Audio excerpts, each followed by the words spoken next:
caiguda, aquests trencaments que hi havia de la Guerra Civil s'han tornat a obrir, però a més se n'han fet de nou. L'interior que li faci d'ànima, tant per baix com per dalt, i tornar al més dels fragments.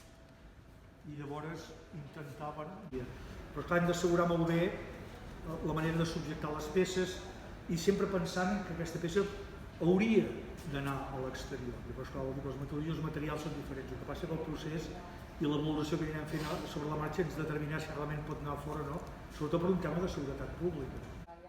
Ja fa un temps colze per poder després donar una d'acord amb els usos del pla director, preservar de la millor manera possible. Us explicava el Pere, aquesta primera intervenció que ja es va fer fa uns anys enrere, no? De posar aquesta barra de ferro al mig, amb aquest plor, no? Amb aquesta idea de reforçar que el monument doncs, pogués mantenir-se de peu i per tant la línia de treball entenc que serà aquesta o com a mínim no? Seguir treballant aquesta línia.